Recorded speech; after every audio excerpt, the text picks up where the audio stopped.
예, 말씀 보겠습니다. 오늘 야고보서 3장에 들어가는데요. 읽기는 3장 1절에서 12절까지 읽고 말씀은 3장 1절에 대해서 말씀 나누도록 하겠습니다. 내 형제들아, 너희는 선생된 우리가 더 큰 심판을 받을 줄 알고 선생이 많이 되지 말라. 우리가 다 실수가 많으니 만일 나의 실수가 없는 자라면 곧 온전한 사람이라 능히 온몸으로 물려주리라. 우리가 말들의 입에 재갈을 물리는 것은 우리에게 선명하게 하려고 그 온몸을 제어하는 것이라. 또 배를 보라. 그렇게 크고 강풍에 밀려가는 것들을 지극히 작은 키로서 사공의 뜻대로 운행하나니 이와 같이 혀도 작은 지체로 돼 큰 것을 자랑하는도다. 보라, 얼마나 작은 불이 얼마나 많은 나무를 태우는가. 혀는 곧 불이요 불의 세계라. 혀는 우리 지체 중에서 온몸을 더럽히고 삶의 수레바퀴를 불살하니 그 사는 것이 지옥불에서 나느니라. 여러 종류의 짐승과 새와 벌레와 바다의 생물은 다 사람이 길들 수 있고 길들여 왔거니와 혀는 능히 길들일 사람이 없나니 쉬지 않은 악이요 죽이는 독이 가득할 것이라. 이것으로 우리가 주 하나님을 찬송하고 또 이것으로 하나님의 형상을 지은 받은 사람을 저주하나니 한 입에서 찬송과 저주가 나오는도다.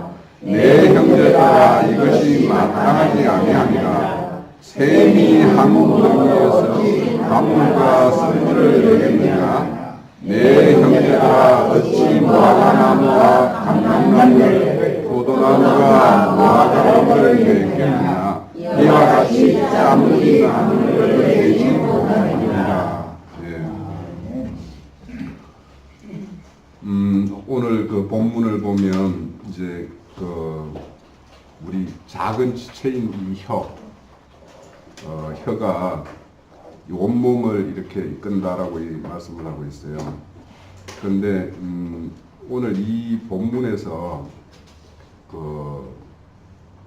1절에 보면 이 선생이라고 하는 그 사람에 대해서 이제 이렇게 말씀을 하면서 그 비유로 사람의 혀와 큰 배의 어떤 키를 형상화해서 이렇게 비유로 말씀을 하는 거예요.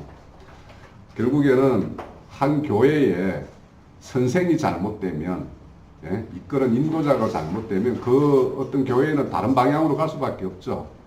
그러니까 온몸의 혀가 잘못 이렇게 하면 온몸이 그 어떤 말하는 어떤 그 말의 건세에 의해서 그 사람이 이렇게 다른 방향으로 이렇게 이끌림을 받듯이 이 교회의 어떤 인도자가 중요하다라는 걸 이야기하는 것이 겁니다. 물론 또 선생이라는 사람은 이 입으로 이렇게 가르침을 내는 사람 아니에요. 그러다 보니까 이제 이게 혀의 비유라는 것들이 이제 더 크게 중요하게 다루는 건데, 그래서 우선은 이 3장 전체, 이 3장에서 4장 10절까지가 거의 하나예요, 하나. 그래서 여기 보면 8절에 혀는 능히 길들일 사람이 없다고 그러죠. 혀는 길들여지지 않는 거예요, 잘. 그러면 길들여지지 않으면 어떻게 해야 되느냐? 그러면, 예? 그게 아니라 여기 보면 그 해결책이 어디에 제시되어 있냐 하면 13절에서 18절까지가 그 해답이에요. 뭐냐? 그 사람 속에 들어있는 지식을 확 바꿔버리는 수밖에 없다라는 거예요. 그러니까 이 혀는 어차피 사람은 말하라고 입이 있고 혀가 있는 건데, 그 사람의 속의 내용이 바뀌지 않으면 악한 독만 내놓는데, 이 속에 들어놓던 그 지식 체계를 바꿔버리면 내놓는 게 선한 걸 내놓게 돼 있으니까 거기 답이 13절에서 14절까지예요. 18절까지예요.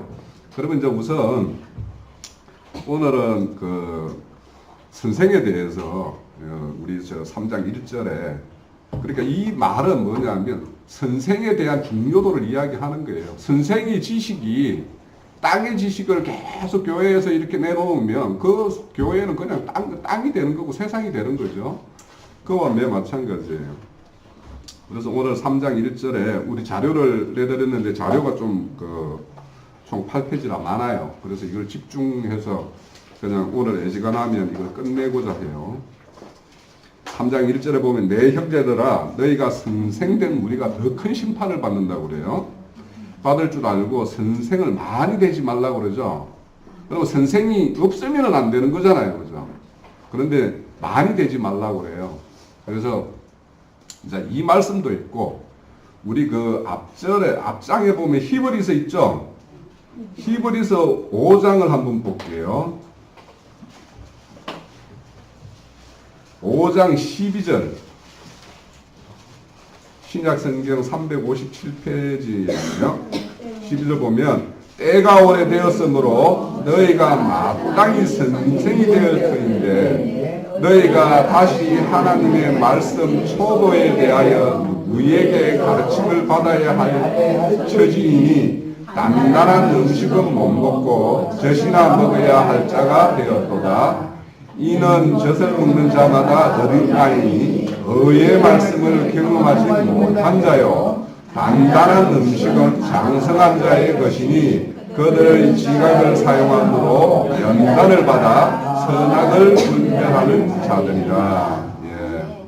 그러니까 여기는 또 당연히 이제 때가 오래된 사람은 선생이 돼야 된다고 그러죠. 예. 그러면 여기는 선생이 되지 마라, 여기는 선생이 되라 이러면 좀 뭔가 이런 상충되는 것 같은데 이제 그 히브리서에서 말하는 거는 우리가 선생의 분량에 이르러야 된다는 거예요. 그러니까 올해가 됐으면 여전히 어린아이가 먹는 젖은 음식만 먹고 있고 뭔가 좀 딱딱한 좀 이런 차원이 있는 이런 이야기를 하면 못 알아듣는 이런 자가 되면 그 자로서 당연히 때가 되면 성장할 때 성장해야 되고 또 뭔가를 졸업하면은 또 다른 어떤 더 진보된 어떤 그런 초등학교를 졸업하면 중학교도 가야 되고 중학교 졸업하면 고등학교 더 가듯이 이렇게 뭔가 믿음의 진보가 이루어져야 되는데 여전히 어린아이의 어떤 젖만 먹는 이런 신앙이면 곤란하다. 그리고 14절에 보면 여기 장성한 자들은 연단을 받아가지고 선악을 분별하는 자라고 그러죠. 우리 그러니까 창세기 첫 우리 아담이 먹었던 선악 열매가 그 선악을 분별하는 열매 아니에요, 그죠? 그러니까 그런 어떤 그 열매와 장성한 자가 먹고 이 선악을 분별하는 거와 전혀 다르다라는 거예요. 그러니까 우리가 어떤 차원 있는 그런 어떤 진리로 무장되어 있으면 선악을 당연히 분별을 시켜주는 그것이 이제 선생된 어떤 이치에서 행할 바인데, 그러니까 우리가 그런 어떤 무엇이 선이고 무엇이 악인지도 여전히 모른다라면 그 사람은 여전히 어린아이 신앙이라고 밖에 할 수 없겠죠. 그래서 이제 이렇게 우리는 선생의 분량이 돼야 되는데 이렇게 조직체 안에서 많은 선생이 되지 말라라고 이렇게 이야기하는 거는 이 선생이 어쩌면 이 말 자체에는 선생이 많이 되지 말라라는 거는 선생이 꼭 필요한데 많이 되면 배가 사공이 많으면 어디로 간다고 그래요? 그럴 수도 있다라는 거죠. 그리고 또 선생은 이게 인간의 어떤 자기 의지에서 나는 것이 아니라 하나님이 낸다라는 말일 수도 있는 거예요. 이 말 속에는. 그죠? 그러니까 인간의 자기 열정과 의지에 의해서 선생되고자 하는 사람들이 오늘날 신학교라는 데 많이 가가지고 거기서 막 이렇게 수료증 받아가지고 증 받아가지고 나와서 그런 행세를 하려고 하는 사람이 많이 있잖아요. 그죠? 그 사람들이 다 하나님이 낸 사람인지 인간의 어떤 열정에 의해서 자기 어떤 그런 어떤 신념에 의해서 된 것인지 우리는 알 수는 없어요. 그죠? 그러니까 그렇게 이제 이 선생이 많이 되고자 하는 어떤 그런 추세가 있으니까 아마 이 야고보 형제도 이렇게 말을 하고 있고 바울 사도도 각 교회에 보낼 때 보면 각 그 지체에는 여러 지체 기능이 있는데 뭔가 한쪽으로 뭔가 선호도가 있는 것이 있으니까 그렇게 하지 말아라고 이렇게 권면을 하고 있는 거겠죠. 자, 여기 자료 말씀대로 사람이 살아가면서 훌륭한 선생을 만나는 것은 굉장히 큰 축복이고 행운이에요, 사실. 그리고 또 좋은 선생이 되어서 자기 인생을 그렇게 좋은 선생으로서 이렇게 행적을 남기는 것은 그 사람으로서도 굉장히 축복이고, 우리 그 맹모 삼천지교라는 이런 말 들어봤죠, 그죠? 맹자의 어머니가 이 맹자를 키울 때 좋은 환경과 좋은 선생을 해서 뭐 3번이나 이사를 했다라고 이야기하는 거 아닙니까? 그처럼 좋은 어떤 선생을 만나고 좋은 분위기에서 이렇게 배울 수 있다는 것은 참 좋은 일입니다. 자, 그런데 제가 그 자료에 언급된 대로 마태복음 21장 23절에 보면 예수님이 이제 성전에 들어가서 이렇게 뜰에서 많은 무리를 이렇게 가르치고 있는 그런 어떤 장면이 있을 때, 그때 대제사장과 그에 속한 그 장로들이 와가지고 예수에게 이렇게 네가 지금 무슨 건세로 이런 일을 행하느냐 이렇게 묻는 게 나오죠, 그죠?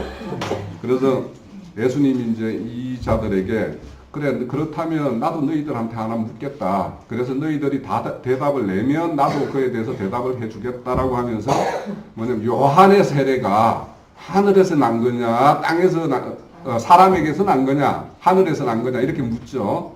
그러니까 이 대사장들과 이 장로들이 이거를 땅에서 났다라고 하면 그 많은 무리들이, 따르는 무리들이 자기들에게 뭔가 이렇게 밀란이 일어날 것 같고, 또 하늘에서 났다고 하면 모든 걸 인정해야 되는 것이 되니까 그래 대답을 못 하고 있죠. 그래서 이제 예수님도 나도 그럼 대답을 안 하겠다 이렇게 이야기해요. 그 말은 요한의 세례도 하늘에서 나온 것일 것이고, 예수님의 지금 이 성전 뜰에서 가르치는 것도 이게 하늘에서 났다라는 거죠, 그죠? 예. 근데 이제 우리가 그 생각해 볼 거는, 예수님이 그 제사들을 부를 때, 그 갈릴리에 이렇게 가서, 고기 잡는 어부, 그리고 뭐 그 뭡니까, 건물을 짓는 그런 사람들이 이렇게 부를 때, 이들이 왜 그냥 단번에 예수님의 부름에 그냥 딱 응답을 했을까? 물론 그 사람들을 그렇게 어떤 예수님이 불렀을 때 응답할 수 있도록 그 사전에 그들의 어떤 인생에 하나님의 간섭이 있었을 겁니다, 분명히. 그렇지만 이 시대 때 유대교가 이렇게 그 팔레스타인 땅을 완전히 이렇게 점령하고 있을 때, 그 시대 때에는 이 랍비라는 사람들, 이런 선생이라는 사람들이 굉장히 좀 존경을 받는 어떤 그런 시대였어요. 그래서 이 랍비들은 주로 하는 일이 뭐냐면 율법을 해석을 해주는 거예요. 그래서 이렇게 하는 게 맞냐, 저렇게 하는 게 맞냐, 이렇게 누군가가 질문을 하면 이것이 맞다, 저렇게 맞다, 이렇게 뭐 해석을 해주는 것이 이제 랍비의, 그리고 율법사들이, 이런 사람들이 하는 일이었는데, 그런데 이제 그 시대만 해도 시몬, 베드로나 이런 사람들, 어부들을 보고 누군가가 오라는 사람이 아무도 없었겠죠. 그죠? 그런데 그런 사람을 찾아와서, 야, 너 나 따라와서 우리 같이 한 무리로 해서 이렇게, 나를 선생 삼고 너희들은 제자 삼아서 우리 이렇게 하나의 어떤 학파를 좀 이렇게 이루어보자, 이런 식으로 들었을 수도 있는 거예요, 베드로나 이 사람들은. 그래서 왜냐하면 자기들은 누구도 불러주지 않는데 예수님이 와서, 야, 우리도 같이 이렇게 뭔가 한 무리를 이루어서 이렇게 공부도 하고 뭔가 이렇게 해보자, 이렇게 하니까, 아, 나도 이제 랍비로 나아갈 수 있는 길이 있을 수도 있겠다, 이런 희망을 가질 수도 있는 거예요. 그죠? 그래서 그 당시에는 이제 중요한 게 뭐냐면, 중요한 학파가 자료에 언급됐듯이 샴마이 학파와 힐렐 학파라는 게 두 개의 큰 학파가 이루어졌어요. 여기에서 많은 이제 제자들이 이제 이렇게 양산이 됐고, 근데 우리가 잘 알고 있는 그 바울 사도가 힐렐 학파예요. 힐렐 학파의 손자가 누구냐면 가말리엘이에요. 이 가말리엘의 문화생으로 공부했던 사람이 바울이에요. 그러니까 그때는 이제 사울이었겠죠. 그래서 이제 그 큰 선생 밑에서 이제 공부를 한 사람이 바울이에요. 근데 이제 산마이 학파하고 힐렐 학파가 보면, 이 산마이 학파는 정통적인 예루살렘 출신들로 이루어져 있는 그런 사람들이고, 이 힐렐이라는 사람은 디아스포라예요. 그러니까 이 유대인이지만 그 바벨론에서 이제 이렇게 그래서 이제 생활 터전을 잡고 살았던 사람인데 이 사람이 이제 이 유대교에 대한 어떤 그런 거에 대해서 이제 공부를 하게 됐고 그래서 이제 이쪽 이 팔레스타인 땅으로 건너와서 큰 이렇게 학파를 하나 이루고 이렇게 했던 사람이에요. 그래서 이제 그 당시에도 오늘날도 이렇게 보면 이제 우리 세상교 나라도 학교로 따지면 뭐 스카이대가 있고 그죠? 그 나머지 대학도 있고 뭐 이렇듯이 그러니까 이 산마이 학파나 힐레일 학파는 오늘날로 보면 그냥 스카이대 그 땅에서는 스카이대와 거의 비슷한 역할이에요. 여기에 들어가면 뭔가 이제 자기 어떤 선생으로서의 어떤 큰 역할을 할 수 있는 이런 어떤 디딤이 되는 그래서 그런 것이었는데 그러니까 거기에 있는 사람들은 자기들에 대한 어떤 그런 자부심이나 이런 것이 굉장히 컸겠죠. 자, 이와 같이 그들도 이제 그런 어떤 학파를 이루어서 이렇게 자기의 어떤 기득권을 이렇게 가지고 있는 사람들이에요. 그런데 느닷없이 예수가 이제 뭐 어디 출신인지도 모르고 어디에서 온 사람인지도 모르는 이 예수가 성전뜰에서 큰 무리를 이끌고 그 예수가 가르치는 그 가르침에 대해서 많은 사람들이 이렇게 동조가 되어지고 이렇게 하니까 이제 와서 이제 이렇게 시비를 거는 겁니다. 그런데 이제 이런 일들이 오늘날에도 똑같은 일이 벌어지고 있죠. 우리가 이렇게 쉽게 뭐 전도를 하러 나간다 하더라도 그 사람들이 어느 교파의 어떤 소속이고 어느 교단에 뭐 있는 사람이냐 뭐 이렇게 묻곤 하죠. 그래요. 이런 어떤 그 묻는 사람들이 사실은 보면 뭐 그 교파가 뭐고 이렇게 뭐에 대해서 잘 알면서 묻느냐 하면 잘 알지도 못해요, 사실은. 예? 장로교가 어떤 교리를 가지고 있고 또 심리교가 어떤 교리를 가지고 있는데 이것도 잘 모르면서 그냥 큰 무리 속에 들어있는 사람이면 뭐 정통이다 이렇게 인정을 해주는 거죠. 그러니까 오늘날도 이제 그 순복음교회 같은 경우가 처음에 나왔을 때는 저거 완전히 이단이었어요. 그냥 정통교파로 보면. 그런데 순복음교회가 큰 교파 세력을 이루니까 지금은 이제 정통으로 인정을 받고 있어요. 그런 거예요. 세상의 어떤 이런 거는 힘이 있으면 정통이 되는 거예요.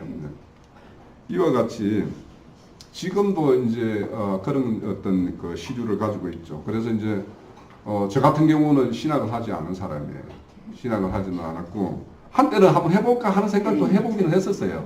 네? 그랬는데 그러니까 저 같은 사람이 어디 가가지고 성경에 대해서 뭐니까 논하자고 그러면서 뭐 만약에 뭐 저는 신학도 하지도 않았고 이러면 벌써 이제 알로 이렇게 다 깔고 들어가는 게 이제 세상 추세잖아요, 그죠? 네. 그렇죠. 자, 이런 것처럼 이런 어떤 세상의 어떤 시류가 있기 때문에 그래서 요즘에는 진짜 그 신학교들이 우후죽순처럼 생겨요. 뭔가 좀 교회가 몇 개가 모이면 제일 먼저 하는 게 신학교를 하나 만드는 거예요. 그래서 그 각 교회의 어떤 그 목사들이 그냥 한 과목씩 맡아가지고 선생하고 뭐 이렇게 해가지고 그래서 이제 라이센스 이렇게 발급을 해주는 거죠. 그러면 그 점 가지고 이제 가서 이제 나는 어디 소속이다 이렇게 이야기를 하고 있어요.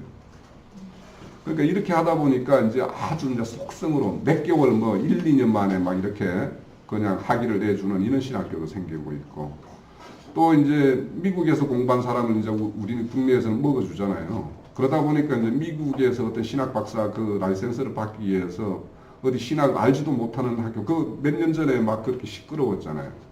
그 라이센스가 그런 게 있다 없다 뭐 이래가지고 그와 같이 우리나라의 어떤 그런 어떤 시류에 맞게끔 우리나라 사람이 미국에 사는 사람이 그 어떤 그 조직하고 손잡고 신학 이렇게 정을 이렇게 발급해주는 이런 것까지. 그러니까 이 세상은요 좀 더 순결할 것 같고 좀 더 고상할 것 같다라고 생각하는 그 조직 속에 딱 들어가 보면 더 흉악해요. 더 지저분해요. 그 각 대학교에 뭐 박사학위 이런 것들 있잖아요. 이런 것들은 박사학위는 그냥 등록금 내고 밑에 직원들 시켜가지고 좀 논문 적당하게 내고 이렇게 하면 박사학위 나오는 게 박사학위예요. 솔직히. 학사학위는 4년 동안 학점을 다 채워야 되지만 박사학위는 돈 있으면 딸 수 있어요. 솔직히 요즘 시대로 보면 그래요. 그러니까 우리가 뭔가 깨끗할 것 같고 이런 어떤 교직이면 그래도 좀 이렇게 순결할 것 같고 이런 데일수록 더 썩어 있고 초등학교 유치원은 좀 깨끗해요. 오히려 차라리 이게 위로 가면 갈수록 더 그런 병폐는 더 심해요. 그러니까 대학 교수들은 요즘에 이런 대학 교수들은 자기가 어디까지 프로젝트 따와가지고 이 밑에 있는 학생들한테 던져주면 학생들은 그냥 거의 노동자예요. 노동자처럼. 그냥 일해가지고 그러면 그 교수는 제출하면 거기서 돈 몇천만 원 받아가지고 학생들한테 좀 나눠주고 그렇게 하는 거예요. 그냥 비즈니스예요. 이와 같은 게 그러니까 우리가 생각하는 것보다는 그러니까 법적으로 이렇게 가면은 법을 잘 지키고 뭔가 할 것 같지만 그 속에는 더 추악하잖아요. 이와 같아요. 자, 그래서 우리가 선생이라고 하는 참 선생이 그러니까 예수가 참 선생인데 땅에서 난 어떤 그 선생들이 하늘에서 온 선생을 이렇게 핍박을 하는 것이 금방 마태복음 우리가 본 21장의 어떤 말씀이에요. 그런데 이제 요즘에 이제 잘 알다시피 이제 가끔 이렇게 동네 이렇게 돌다 보면 무슨 부흥회 한다 이러면은 과거에 우리 그 TV에서 봤던 그 개그맨들 중에서 이 막 무슨가 부흥사로 초빙받아가지고 이렇게 교회에 부흥회를 하는 이런 게 거의 뭐 이렇게 동네 한 바퀴 돌면은 거의 있을 거예요. 그처럼 그런 사람들이 왜 이렇게 이 교회 쪽으로 와서 이렇게 하느냐. 그러니까 그 사람들이 진짜 하나님 앞에서 회심해가지고 하나님 앞에 어떤 쓰임받는 사람이면 참 뭐 그런 사람도 있겠죠. 분명히 있을 거라고 봐요. 그렇지만 그 사람들이 부류가 이 사람에 의해서 저 사람에 의해서 그렇게 돼가지고 그 부류가 다 거기 들어가 있어요. 그래서 이런 사람들의 어떤 그런 것이 왜 그러면 일반 교회에서 그래도 먹히기 때문에 사람들을 이렇게 불러서 부흥회를 하냐 하면 그 사람들에 의해서 이 교회의 그 회중들을 잠시나마 그래도 웃음을 줄 수도 있고 그렇게 할 수 있고 그런 걸로 인해서 그 사람들을 거기에 잡아둘 수 있으니까 그런 사람을 초빙해가지고 일을 하는 거 아니에요. 그러니까 얼마나 참 무서운 일들이 교회 속에서 기독교계 속에서 일어나고 있는지는 우리가 참 놀라운 일이죠, 사실. 자, 2페이지 중간에 보면 베드로후서 2장 1절에서 2절을 보면 그러나 민간에 또한 거짓 선지자들이 일어났나니 이와 같이 너희 중에서 거짓 선생들이 있으리라. 저희가 멸망케 할 이단을 가만히 끌어들여 자기들을 사신 줄을 부인하고 임박한 멸망을 스스로 취하는 자들이라. 여럿이 저희 호색하는 것을 쫓으리라. 이로 인하여 진리의 도가 해방을 받을 것이요. 예. 거짓 선지자는 어느 시대에도 항상 거짓 선지자는 반드시 있어요. 그러면 누가 거짓 선지자인지 참 선지자인지를 아는 것은 아까 히브리서처럼 우리의 어떤 장성한 분량까지 자라서 선악을 분별할 줄 아는 사람만이 이게 참 선생이다, 거짓 선생이다라고 알 수 있는 거예요. 근데 여기도 보면 이 이단을 가만히라고 하는데 이 이단이란 말 이거 우리 하나 알고 갑시다. 이걸 그 헬라어로 하이레시아라는 말이에요. 이 말이 뭐냐면 종파, 학파, 당파를 짓는 이 당파에 속해 있다라는 뜻이에요. 그러니까 내가 지금 뭔가 장로교파다, 침례교파다, 뭐 어디에 속해 있다라면 이 사람들이 지금 이단 짓을 하고 있는 거예요, 사실. 그 뜻이에요, 이 이단이라는 말 자체가. 하이레시아입니다. 그래서 누군가가 우리 보고 이단이라고 그러면 이단이라는 그 헬라어가 뭔지 이렇게 한번 여쭤보고 그래서 이걸 알려주면 이 이단이라는 말 자체가 학파, 당파, 이런 당을 짓고 있는 것을 말한다라고 이야기를 해주면 돼요. 그리고 이런 사람들이 이제 호색하는 걸 쫓는다고 그러는데 이 호색한다라는 거는 무법자의 음란한 행위라는 뜻이에요. 법이 없다라는 뜻이에요. 그러니까 우리 여기 성경에서 말하는 법은 하나님의 법이죠. 우리 아까 찬양에도 보면은 생명률이라고 이야기하는 생명의 법이에요. 그러니까 이런 법이 없는 사람들이 무법자예요. 네? 그러니까 그런 것들을 쫓게 만들고 진리를 도를 해방한다고 해요. 자, 진리라는 거는 우리가 뭐냐면 거짓은 거짓으로 드러나고 참은 참으로 드러나는 그 자체가 진리예요. 예? 진리라는 말은 참이고 옳은 것만이 진리다라는 뜻이 아니라 거짓은 거짓대로 드러나고 참은 참대로 드러나는 상태를 진리라고 하는 거예요. 그러니까 우리가 선악을 분별하고 진리로 무장되어 있다라면 아 이거는 거짓이네, 아 이거는 참이네, 이렇게 할 수 있어야지 우리가 진리로 무장됐다라고 할 수 있는 거예요. 예. 그리고 이 말이 이 진리라는 말이 히브리어로 에메트예요. 이 에메트에서 어떤 말이 나오냐, 우리 아멘 하죠. 아멘. 아멘이란 말이 여기서 나온 말이에요. 진리라는 말에서 나온 거예요. 그러니까 우리가 아멘 한다라는 말은 아 그것이 참입니다, 아 그것은 거짓입니다, 그래서 우리는 참을 선택합니다, 이런 뜻이에요. 아멘이라는 말 자체가. 자, 이런 어떤 거짓 선지자는 이 때가 마지막 때이면 더 활발하게 활동하게 되는 거예요. 네? 왜냐? 하나님이 수술을 할 때 알곡과 가라지를 갈라야 되잖아요. 그러면 가라지를 한쪽에 묶으려면 이런 거짓 선생들이 활동이 있어야지 거기에 묶일 사람 묶어갈 거 아닙니까? 네? 그러니까 이 시대가 이런 거짓 선지자들이 활개를 친다 뭔가 하는 거는 아 때가 거의 마지막 때에 임박했다라고 우리는 그렇게 이해를 해야 돼요. 자, 지금 이제 선생에 대해서 이야기를 하고 있는데, 자, 밑에 보면 로마서 12장 4절에 8절까지 우리가 한 몸에 많은 지체를 가졌으나 모든 지체가 같은 직분을 가진 것이 아니니 이와 같이 우리 많은 사람이 그리스도 안에서 한 몸이 되어 서로 지체가 되었느니라. 우리에게 주신 은혜대로 받은 은사가 각각 다르니 혹 애언이며 믿음의 분수대로, 혹 섬기는 일이면 섬기는 일로, 혹 가르치는 자면 가르치는 자로, 혹 근면하는 자면 근면하는 일로, 구제하는 자는 성실함으로, 다스린 자는 부지런함으로, 공유를 베푸는 자는 즐거움으로 할 것이라. 예. 자, 이렇게 로마에 있는 교회에 바울사도가 편지에 쓰는데도 똑같은 말을 하고 있고, 또 에베소에서도 에베소 교회에 보내는 편지에도 똑같이 모두가 사도겠냐, 모두가 선지자겠냐, 예, 이렇게 각 교회를 위해서는 각자에게 주어진 은사가 있고 은사대로 각 지체가 다 그 역할을 해야지만이 그리스도의 온전한 몸을 세울 수 있다라고 말을 해요. 그리고 고린도 교회도 똑같이 말을 하고 있죠. 이래같이 너희도 그리스도의 몸이요 각 지체가 있다, 이렇게 말을 하는데, 바울 사도가 로마 교회에도 에베소 교회에도 고린도 교회에도 똑같은 말을 이렇게 한다라는 것은 뭔가를 선호하는 것이 있고 뭔가는 경시하는 뭔가 이런 풍조가 있으니까 이런 근면을 하고 있겠죠. 그죠? 그런데 이제 교회는 그런데 여러 지체들이 모여서 자율적이고 생명적인 어떤 그런 순리에 따라서 교회가 이루어지는 거예요. 그러면 어떤 사람이 어떤 재능이 있고 어떤 거에 자기 어떤 그런 역할들을 잘 수행할 수 있으면 그 일을 맡는 것이 맞아요.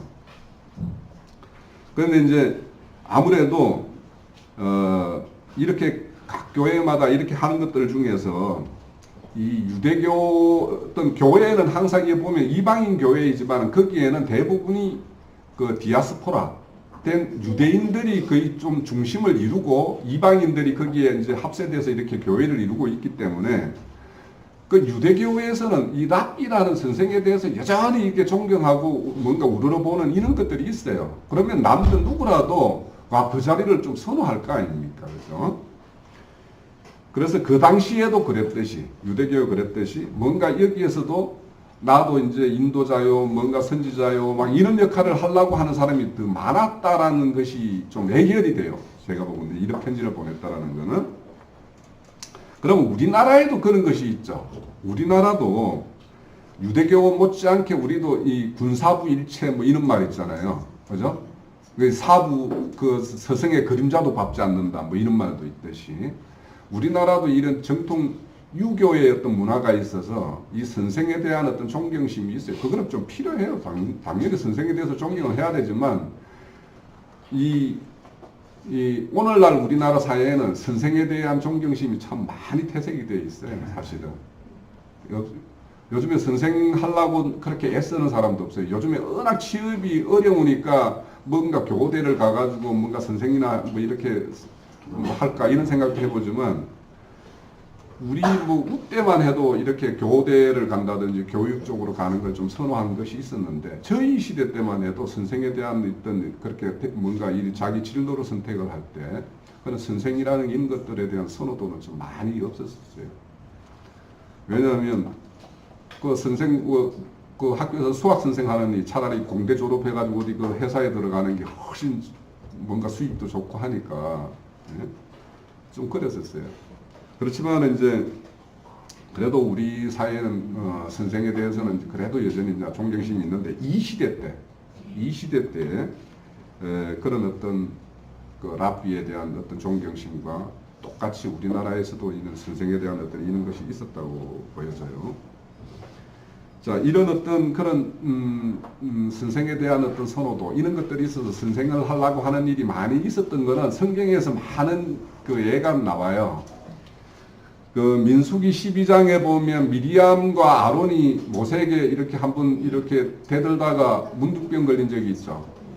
왜냐하면 야, 하나님이 모세하고만 이야기하냐? 우리하고도 이야기한다 이러다가 하나님이 직접 세 사람 다 불러가지고, 야, 나는 모세하고는 모든 세상의 모든 하늘의 비밀을 다 이야기하고 있어. 그렇게 이야기를 하면서 그 미리암이 저기 문둥병에 걸리죠. 또 민수기 16장에 보면은 고라 자손들 있죠. 그 고라 자손들도 모세에게 대들다가 그렇게 된 거 아니에요. 그러니까 그 인도자에 대해서 자기들도 하나님의 음성을 듣고 하나님의 어떤 그런 비밀한 것을 가지고 있다라고 이렇게 하다가 그렇게 일을 당했단 말이에요. 그런 걸 보면 그 시대 때도 그랬고, 예수가 오던 시대 때 바울 사도가 교회를 이렇게 세우는 일을 할 때도 여전히 뭐 그런 거에 대한 어떤 선호도가 있었기 때문에 아마 이런 말씀을 많이 하는 것 같아요. 자, 넘어갑니다. 4페이지로 가죠. 그런데 이제 그 고린도 교회에 대해서 이렇게 말씀을 하면서 바울 사도가 더 큰 은사를 사모하라고 마치죠, 그죠? 예. 그런데 그 더 큰 은사를 사모하라고 말을 하면서 이어지는 게 뭐냐면 고린도전서 13장이에요. 12장을 그렇게 마치고, 그러면 우리가 잘 알다시피 고린도 13장은 우리 사랑장이라고 잘 알고 있잖아요. 그럼 가장 큰 은사는 뭐냐? 사랑이라는 거예요. 그 고린도전서 13장을 보면 믿음, 소망, 그 중에 제일은 사랑이라고 그러죠. 믿음, 소망, 사랑, 이거는 부분이에요, 부분. 내가 온전하게 사랑이 나한테 완전히 하나님의 사랑, 그 사랑이 내 어떤 안에 그 사랑으로 가득 채워져 있으면 믿음과 소망이라는 거는 그냥 그게 부수적인 거예요. 그래서 우리가 이런 어떤 은사가 중에서 내가 진짜 누군가 우리 지체들을 사랑하는 마음이 가득한 사람이, 그 사람이 가장 큰 하나님의 은혜를 받은 사람이고 하나님의 축복을 받은 사람이고, 그 사람이 교회를 가장 아름답게 세우는 사람이에요. 선생이 꼭 세우는 게 아니라 그 사랑을 잘 하는 사람. 근데 이제 우리가 이 사랑이라고 할 때 우리가 이제 이제 뭐 자료도 언급됐듯이 우리가 사랑하면은 뭐 사랑의 종류가 6종류가 있는데 뭐네 막 이런 말을 하고, 세상 사랑과 교회 사랑이 다릅니다. 다르지만 그 다름을 자꾸 앞세워서 사랑하는 걸 가리면은 안 된다라고 생각을 해요. 우선 사랑한다라면 내 안에, 금방 우리 저기 야고보서 말씀 중에 보면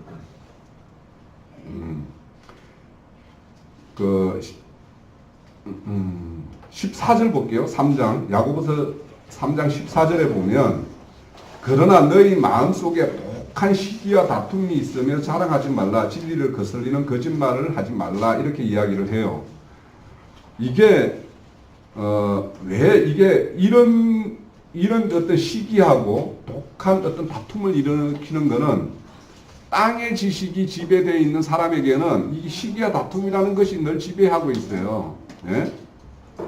그래서 하늘의 지혜로 바뀌어야 된다라고 하는 것이 이제 이 야고보 형제의 어떤 말씀인데, 우리가 최소한 교회에서 사랑한다라고 하면, 그럼 이 여기서 말하는 시기와 질투, 미움이라는 거, 이런 거는 좀 없애야 될 거 아니에요.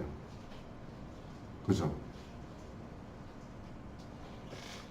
그래서 우리가 사랑한다고 말하면서 시기하는 것이 여전히 있고, 질투하는 것이 있고, 뭔가 미워하는 마음이 여전히 있으면, 여기에 말하는 대로 한 샘에서 단물도 내고 쓴물도 내는 것과 똑같은 역할이 아직도 여전히 그렇다라는 거 아니에요. 그래서 우리 속에 사랑하는 것도 중요한데, 여전히 내 안에 시기, 질투, 미움이라는 것이 여전히 남아있으면, 아직도 내가 한 샘에서 두 물을 이렇게 기르는 사람이구나, 이렇게 우리는 스스로를 이렇게 바라봐야 될 거라는 생각이 들어요. 그러니까 각 은사를 그렇게 주는 목적은 어쨌든 그리스도의 몸을 세우는 거예요. 그리스도 몸을 세우는 거는 이 떡반죽을 하는 데에는 성령의 기름 부음이 있어야 되죠. 성령의 기름 부음이라는 거는 결국에는 뭐냐? 그게 각 가루들을 이렇게 반죽을 하는 건데, 그거는 성령의 기름은 결국엔 사랑이에요. 사랑이 이렇게 이 반죽을 만들지 다른 것이 만드는 거 아니잖아요. 그러니까 우리 안에 성령의 부음이 있다라고 하면 교회 내에 이 사랑이라는 것이 좀 이렇게 흘러야죠. 강물처럼 흘러야죠. 자, 여전히 이제 선생에 대해서 살펴보고 있는데요. 또 사람들은 남들에게 어느 정도까지는 배워야 된다라고 생각할 때는 고분고분 배울 수 있지만, 자기 안에 뭔가 분량이 채워졌다라고 하면 사실 가르치는 걸 좋아하지 누구한테 배우는 걸 좋아하지는 않아요. 사람의 속성이 그래요. 그래서 우리가 이렇게 뭔가 다른 사람에게 익명이라도 이렇게 뭐 이런 카페나 이런 데에서 누군가 이렇게 토론을 한다든지 이렇게 할 때 뭔가 이렇게 지적을 해주면 그거에 대해서 그렇습니다 하고 딱 이렇게 받아들이기보다는 자기 안에 있는 뭔가 이 세워져 있는 것들을 내어놓고 옳고 그름을 따져보려고 하는 것이 사람이거든요. 네. 자, 그래서 우리가 이제 이런 어떤 그 기본적으로 누군가를 가르치는 걸 좋아해요. 그래서 우리가 이제 저 같은 경우 이제 이렇게 운동을 하는데, 그런데 보면 좀 운동하는 사람이 좀 하는 사람 보면 이렇게 좀 이렇게 답답하게 하는 사람 보면 그거 가서 이렇게 이렇게 좀 해봐, 저렇게 해봐, 이게 아주 그거에 아주 재미들린 사람들이 있어요 또. 네? 그런 사람들은 어떨 때는 가가지고 좋죠. 잘 모르는 사람이 이렇게 와서 이렇게 저렇게 해주면 좋은데, 근데 이게 뭐냐면 둘이가 파트너십으로 이렇게 게임을 하는데도 이게 잔소리가 돼요. 이제 그게 이제 지나치면 그렇게 되면 안 되는 거예요. 우리가 뭔가 근면을 하는데, 이 말이라는 거는 10마디를 5마디로 줄이면 그 한마디의 분량이 2배로 늘어나는 거 아니에요. 그러니까 사람이 말이라는 거는 가능하면 2마디를 1마디도 줄이고 이렇게 하면 그 말에 근위가 선단 말이에요. 그래서 이 선생이라는 것도 그런데 어디라도 막 그냥 이 뭔가 코치질을 하려고 선생질을 하려고 그러고 이러면 그 사람이 그렇게 사랑받지를 못해요. 이 전체적으로 보면. 자, 여기에 그 선생이라는 게 그 마지막 4페이지 그 끝부분입니다. 그러나 좋은 선생이 되기 위해서는 선생이라는 자리가 적지 않은 수고를 해야 되는 자리예요. 저도 이거 요 8페이지지만 이거 하나 이렇게 작성을 하고 이렇게 하려면 저는 아주 분량이 안 차서, 형제님 같으면 그냥 줄줄줄줄 거미가 뭐 이렇게 실 뽑듯이 뽑아내면 되지만, 저는 띄움 나오는 거 다 연결을 시키는 작업을 해야 돼요. 그러려면 저는 시간이 많이 들어요.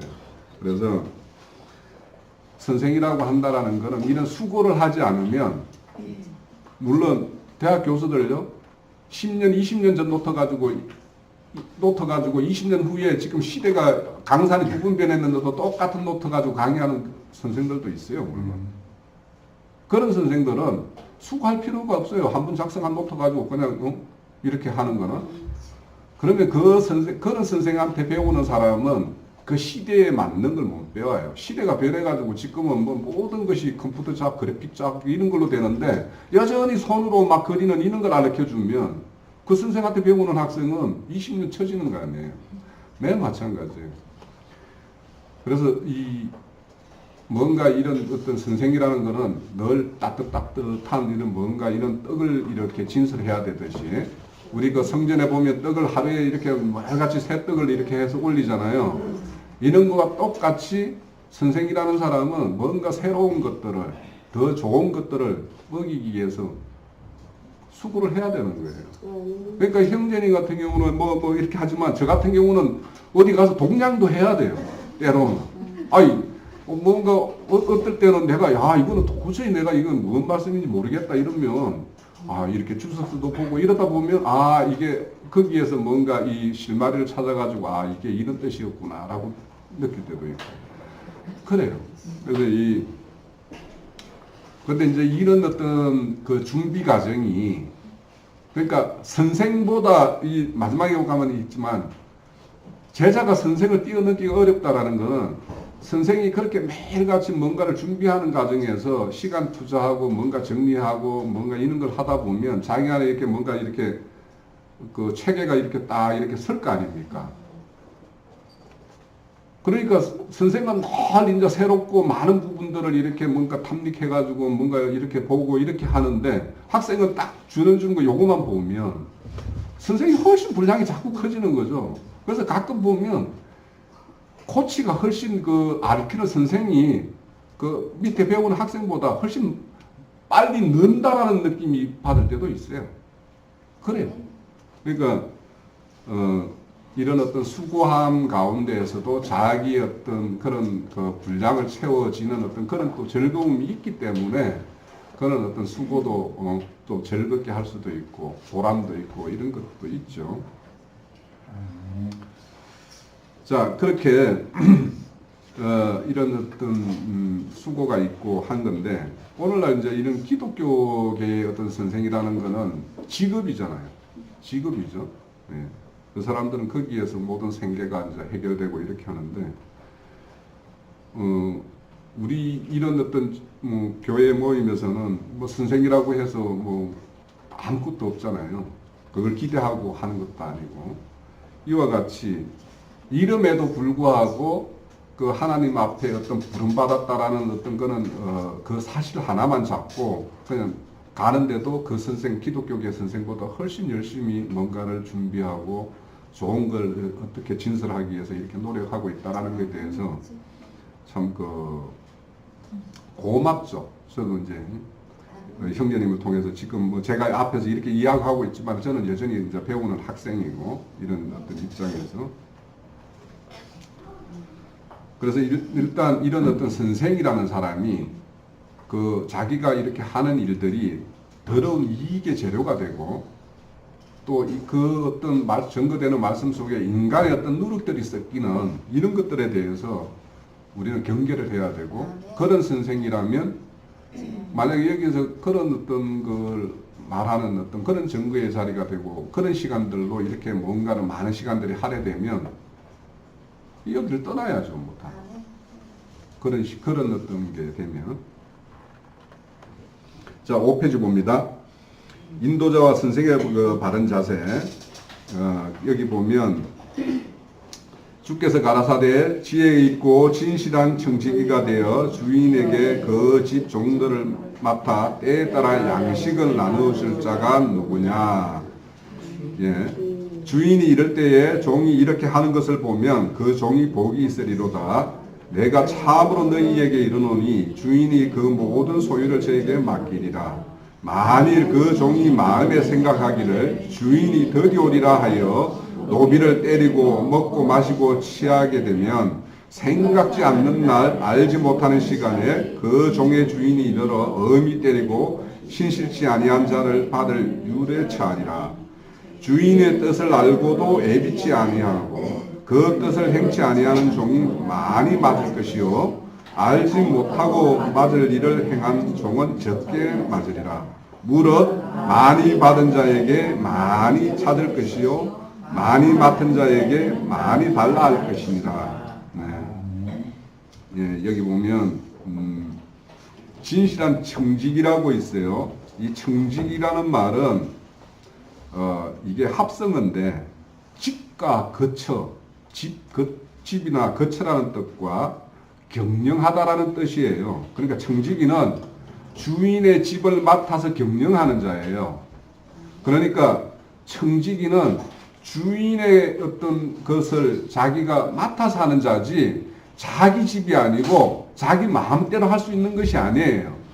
그러니까 진실한 청지기는 그렇게 주인의 어떤 그런 요구에 바램대로 충실하게 하는 자인데 이것이 이 청지기가 자기가 이 맡은 일이 자기의 배를 불리는 어떤 이런 일이 되면 이건 이미 진실한 청지기가 아닌 거예요.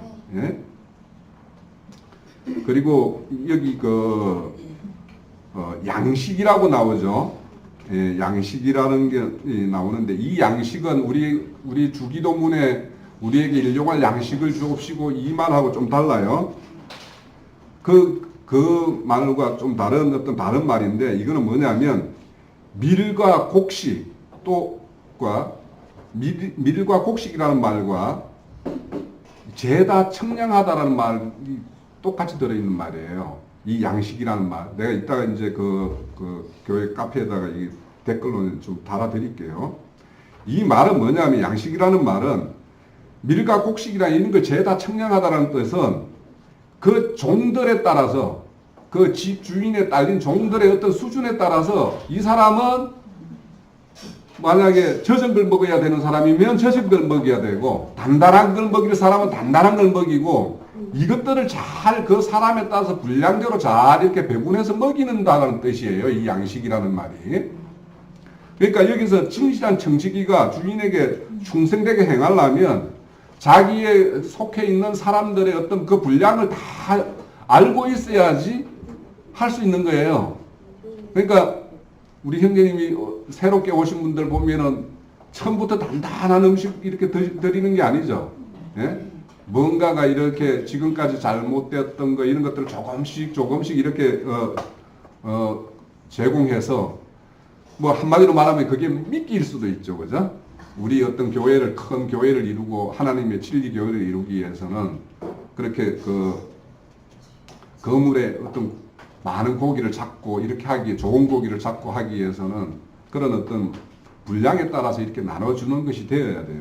그러니까 이 선생이 되려면 교회의 어떤 전체적인 어떤 나아갈 방향도 알아야 되고 그 각 지체들의 어떤 수준도 알아야 되고 그래서 그것들이 적절하게 공급되어야지 만약에 수준이 높은 사람들이 이렇게 대다수를 이루는데 젖은 것, 낮은 거 이런 것들만 하면은 이제 이 단단한 거 먹는 사람들이 또 재미가 없죠. 그런데 또 단단한 사람들 속에는 젖은 음식을 먹어야 되는 사람도 있어요. 그러면 이걸 적절하게 배분을 잘해서 해야지 단단한 음식 먹는 사람도 만족을 이룰 수 있고 또 젖은 음식을 먹는 사람도 젖은 음식을 제공할 수도 있고 그래요. 그래서 이게 선생이라는 것이 그런 것들도 이제 이렇게 되어야지 할 수 있다. 그리고 이제 제일 중요한 거는 48절에 보면 많이 받은 자에게 많은 걸 요구한다라는 거예요. 그럼 선생에게는 아무래도 많은 비밀한 일들을 알려줬겠죠. 그죠? 그러면 그 선생에게는 많은 걸 요구하는데 뭔가를 하나님 뜻대로 행하지 않으면 나중에 이거는 식판거리예요. 그러니까 내가 분량이 안 차 있는데 그러니까 선생이 된다든지 하려면 분량을 채우는 작업이 필요하다는 거예요. 결국에. 그리고 그거에 대해서 충성스럽게 이제 이렇게 봉사하고 이렇게 해야지 맞다라는 거예요. 넘어갑니다. 자, 고린도전서 15장 29절에 31절에 보면 만일 죽은 자들이 도무지 다시 살지 못하면 죽은 자들을 위하여 세례를 받는 자들이 무엇을 하겠느냐? 어찌하여 저희를 위하여 세례를 받느냐? 또 어찌하여 우리가 때마다 위험을 무릅쓰기요? 형제들아 내가 그리스도 예수 우리 주 안에서 가진 바 너희에게 대한 나의 자랑을 두고 단언하노니 나는 날마다 죽노라. 여기 보면은 죽은 자들을 위해서 세례를 받는 자가 누구냐면 선생이라는 말이에요. 그러니까 선생은 죽은 자들을 살리기 위해서 세례라는 것은 죽는 거죠. 그죠? 자기 자신을 죽음에 넘기는다라는 뜻이에요. 예? 죽음에 넘기는 어떤, 그래서 바울 사도가 이런 말을 하는 거는 여기 나는 날마다 죽는다라고 하는데 이건 날마다 나의 어떤 인격적인 모난 거 이런 것들을 막 처리하기 위해서 십자가에 나 달린다 이 뜻이 아니란 말이에요. 뭐냐면 이 죽은 자를 살리기 위해서 나는 늘 죽음의 사선을 걷는 사람이다. 그러니까 어디 가면 매 막 40대에 가만 한 대를 맞고 막 이런 말 나오죠. 바울 사도는 늘 그런 자기의 어떤 목숨을 걸고 사역을 하고 있다라는 표현인 거예요, 여기는. 그러니까 내가 날마다 뭔가 내 어떤 인격적인 걸 단련하기 위해서 나 오늘도 죽고 내일도 죽고 이런 말이 아니에요. 예? 그러니까 선생이 되고자 한다면, 교회의 인도자를 되고자 한다면, 이렇게 죽은 자들을 살리는 일에 내 목숨을 걸고 해야 된다라는 뜻이에요. 예. 그래서 여기 그 세례라는 말은 결국에는 이 세례를 받는다라는 거는 이 말 자체가 뭐냐면 잠근다라는 뜻이에요. 그러니까 내가 뭔가를 색을 들이려면 푹 담가서 맨날 며칠을 좀 해야지 염색이 되죠. 똑같은 말이에요. 이 세례라는 말은 우리가 성령 세례를 말을 하는데 성령 세례라는 거는 우리가 성령의 속에 푹 잠겨서 성령과 완전히 일체가 된 상태, 그럴 때를 우리가 성령 세례라고 이야기하는 거예요. 또 갈라디아서 4장 19절에 보면 나의 자녀들아 너희 속에 그리스도의 형상이 이루기까지 다시 너희를 위하여 해산하는 수고를 하노니 이렇게 말씀하는데, 이게 뭐냐면 갈라디아 교회가 바울 사도가 복음을 이렇게 전파해 가지고 진리대로 이렇게 교회로 이렇게 세워놨는데 또 유대 율법주의 유대인이 와가지고 또 교회를 막 혼란케 하죠. 그렇게 하니까 내가 다시 너희들을 위해서 이렇게 또 해산하는 수고를 또 해야 되겠구나.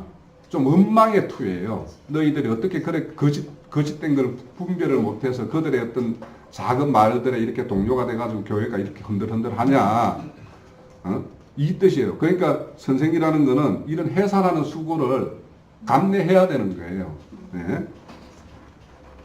또 고린도전서 4장 14절에 16절에도 보면 내가 너희 길을 부끄럽게 하려고 이것을 쓰는 것이 아니라 오직 너희를 내 사랑하는 자녀같이 권하려 한 것이라. 그리스도 안에서 일만 선성이 있어되 아비는 많지 아니하니 그리스도 예수 안에서 복음으로서 내가 너희를 낳았습니다. 그러므로 내가 너희에게 권하노니 너희는 나를 본받는 자 되라. 참 이럴 수 있으면 참 좋을 것 같아요. 나를 본받으라 할 정도로 되면 얼마나 좋겠어요. 우리 형제님이 어떠신지 모르겠지만 참 이렇게 나를 본받으라 할 정도로 이렇게 이런 어떤 진심의 어떤 그런 어떤 사역을 한 사람이면 참 얼마나 좋을까 싶어요. 제가 이 말씀을 보면서. 그런데 여기에 서성이라고 있죠. 일만 서성. 이 서성이라는 말도 하나 좀 알아둬야 될 것 같은데, 이 서성이라는 말은 나중에 제가 댓글로 달아놓을 테니까 가지고 본인 성경에다가 좀 이렇게 메모를 하세요. 이게 뜻이 헬라어로 파이다고고스라는 말인데 이 말은 두 말이 또 합성어예요. 뭐냐, 파이스라는 뜻은 뭐냐, 아이라는 뜻이에요. 아이. 그리고 아고라는 말은 인도하다는 뜻이에요. 그러니까 여기에 스승이라는 것은 아이를 인도하는 선생이라는 뜻이에요. 그러니까 그 어린 아이 정도를 가르치고 있는 그런 스승은 일만 스승이 많다라는 거예요. 예? 그렇지만 아비가 되어서 아비의 분량으로 아들의 분량에 되는 그런 믿음을 이끌 수 있는 사람은 많지 않다라는 거예요. 예? 그러니까 바울 사도가 그런 분량의 자녀들을 낳기 위해서 이런 수고를 했다라는 걸 고린도 교회에게 보내는 거는 뭐냐면, 고린도 교회가 나는 아볼로파요, 나는 게바파요, 뭐 그리스도파요 이렇게 나눠져 있죠. 그래서 거기에 붙여 있는 이 말씀이에요. 그래서 우리는 참 선생은 예수 그리스도죠. 예? 네.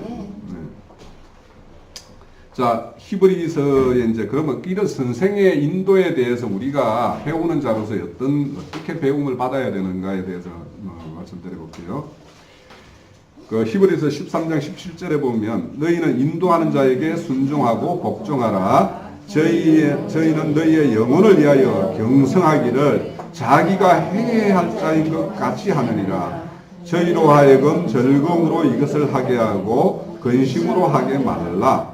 그렇지 않으면 너희에게 유익이 없느니라. 그러니까 이 인도하는 자는 어떻게 하냐면 그 자기 어떤 무리에 있는 자들이 뭔가 부족한 것이 보이고 뭔가 이렇게 회개해야 될 거리가 보이면 본인 자신이 그 죄를 가지고 있는 자 같이 회개하고 그런 간절함으로 그 지체를 위해서 기도도 할 것이며 그 지체를 위해서 뭔가 애쓰는 마음이 있다라는 거예요.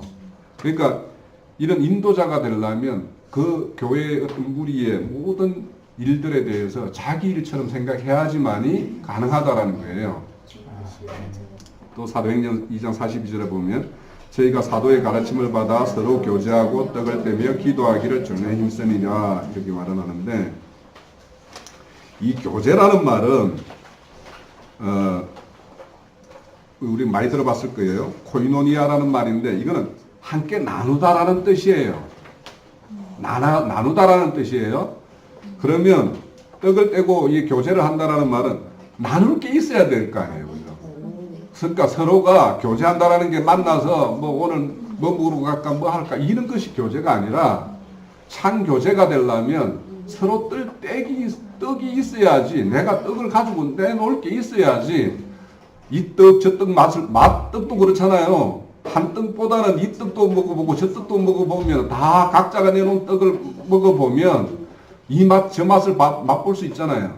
그러니까 왜 여기 보면 듣기만 하는 믿음에 대해서 책망하는 말씀이 있죠. 예? 그러니까 우리는 뭐냐면 이렇게 교제하려면 내가 가지고 내놓을 떡을 가지고 있어야 되는 거예요. 참 교제를 이루려면. 그래서 우리는 이렇게 오후 세 번째 시간에 이렇게 교제를 가져요. 그러면 그렇게 내놓을 떡들을 일주일 동안 잘 이렇게 준비하셨다가 따끈따끈한 떡들을 다들 가지고 와서 좀 이렇게 나눠야 돼요. 예? 그런 시간들을 좀 가져야 되겠죠. 자, 그래서 이렇게 교제라는 거는 교회의 모든 지체를 하나로 만드는 것이 목적이에요. 하나로 묶는 것이 목적이에요. 그러니까 이 교제라는 것을 잘못해가지고 오히려 교회를 해치는 역할을 할 수도 있죠. 여기 보면 이간시키는 혀 이런 거에 대해서 말이 나와요. 그러니까 우리가 교제를 하면 교회를 하나로 이렇게 세우는 그러니까 이 교제는 바로 벽돌을 붙이는 접착제와 똑같은 거예요. 교제 없이 벽돌과 벽돌 사이가 이렇게 잘 연결돼가지고 튼튼한 집을 지을 수 없어요. 그럼 교제는 반드시 필요한데, 그러면 이때 나누는 교제는 교회를 굳건하게 세우는 접착제 역할을 하는 것이어야지, 교회를 오히려 해치고 하는 이런 교제를 한다라면 그런 거는 교제가 아니죠. 오히려. 예. 그리고 교제에는 떡이 있어야 되고, 이 먹는 즐거움이 있어야 돼요. 그래서 내가 내놓는 떡이 남들도 맛있다라고 할 정도 이런 것들을 잘 준비하시는 어떤 그런 우리는 시간들을 보내야 됩니다. 자, 결국에 좋은 선생의 가르침은 모두를 하나로 묶는 일체를 이루는 것으로 기결되어야 합니다. 자, 디모데전서 5장 17절에 잘 다스리는 장로들을 배나 존경할 자로 알되 말씀과 가르침에 수고하는 이들을 더할 것이라. 예. 좋은 선생이 아까 말씀대로 지체로 보면 혀고 큰 배로 보면 키와 같아요. 그래서 선생이라는 사람이 좋은 선생이 되기 위해서 애쓰는 만큼 그 선생에게 배움을 받는 사람은 그 애씀에 대해서 존경으로 또 그 가르침에 그러니까 제일 선생에 대해서 잘 뭔가 존경하는 거는 선생이 가르치는 대로 잘 알아듣고 잘 행하는 것이 제일 존경하는 거예요. 예? 뭐 선생님한테 뭐 이렇게 밥 사주는 것 이런 것도 뭐 좋은 일이겠지만 오히려 교회의 좋은 어떤 그런 어떤 교회 건축을 위해서 서로 어떤 헌신하고 이렇게 사랑의 띠를 띄우는 이런 일들을 하는 것이 좋은 선생에 대한 어떤 도리라고 봐요. 자, 7장 마지막 절에 보면 베드로전서 1장에 5절에까지 쭉 나오는데요. 여기 보면 베드로 사도가 자기를 장로라고 이야기를 해요. 그죠? 장로된 자요 그리스도의 고난의 정인이요 영광에 참여할 자라고 본인을 소개합니다. 그런데 이제 여기 보면 나는 부득이하게 하지 말고 하나님의 뜻 쫓아 자원함으로 하고 더러운 일을 위하여 하지 말고 즐거운 뜻을 위해서 해라. 또 주장하는 자세로 하지 말고 오직 약물의 본이 되라고 이야기했는데 이 주장한다라는 뜻은 정복한다는 뜻이에요. 그러니까 선생을 이겨먹으려고 막 이렇게 들지 말아라는 얘기예요. 예?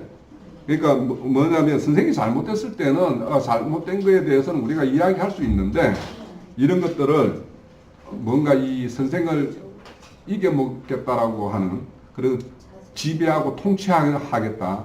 그러니까 선생과 똑같이 나도 통치하겠다. 뭐 이런 식의 자세로는 하지 말으라는 얘기예요. 그리고 여기 이제 젊은 자들아 이와 같이 장로들에게 순복하고 서로 겸손하게 허리를 동이라.